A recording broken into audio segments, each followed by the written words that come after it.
Eric, let's start with your thoughts on Tennessee basketball. The reason I actually reached out to you is because of a conversation you had with Tony Vitello, and we'll get to that. But first, your thoughts on Tennessee basketball and kind of where they stand right now after another disheartening day over the weekend.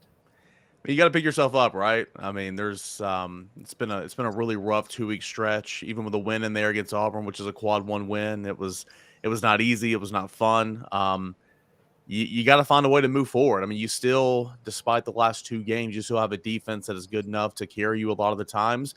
And the last 2 games, I mean, the offense has kind of come alive a little bit against weaker defensive teams, and that was expected. But you just find a way to lose. And then on Saturday, it was just so disheartening because you were down 17 in the second half, and you come back and you draw even. You get 23 points from a guy in Tyreek Key that hasn't given you much consistency on offense all year long.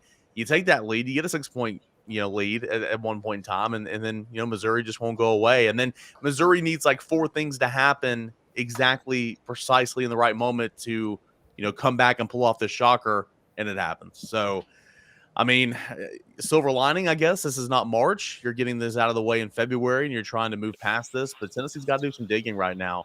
You got to see what the injury concerns are for Triple J and for Julian Phillips and then some other guys. But you got to dig deep here because it's not going to get any easier. And obviously, you got Alabama coming to Thompson Bowling on Wednesday, and that's going to be a massive basketball game. I don't want to read too much into one tweet, and I want Caleb to jump in here, but Dave Matter, who does a great job of covering Missouri for the St. Louis Post, tweeted out, "This is incredible. Before Vescovi's first free throw, Missouri guard Sean East told him, 'You're going to miss one. You missed one last game.' Vescovi missed the first, lane violation on the second." Don't want to read too much into one tweet, but is this team in its own head a little bit, perhaps?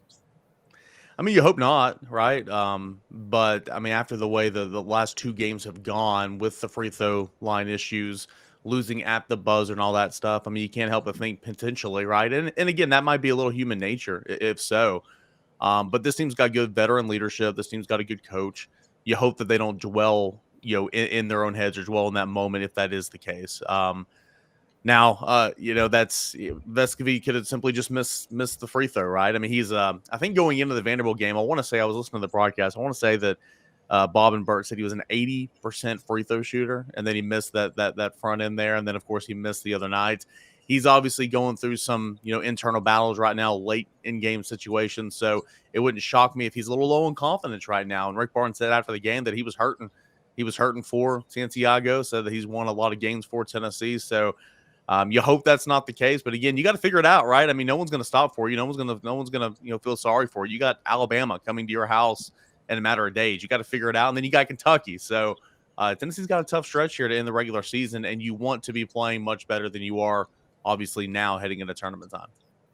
Erica, let me run silver lining real quick because, and by the way, it's credible when I do silver lining because Dave will tell you I was off the Tennessee basketball bandwagon before everybody else was. This was when they were number 2. He ran the bandwagon into a ditch, Eric, is what he did right before this 2-week span. I was tracking them before when they were number 2, and I was seeing my concerns. But funny enough, the loss to Missouri didn't validate any of my concerns because Missouri's not a bad team. They've beaten Iowa State. They've beaten a few pretty good teams. And my concern with Tennessee was their offense is so inconsistent and erratic that if they run into a red-hot shooting team in March, which happens, they have no chance of winning. Well, isn't it true that even though they lost on Saturday, they lost by 1, and Missouri, literally everything they threw up fell in the basket. So it was one of those games, and it wasn't like Tennessee got blown off the floor. They were in it until the last second. Doesn't that at least prove, okay, if March comes and Tennessee runs into one of those red-hot shooting teams, they can hang? I mean, you hope so, right?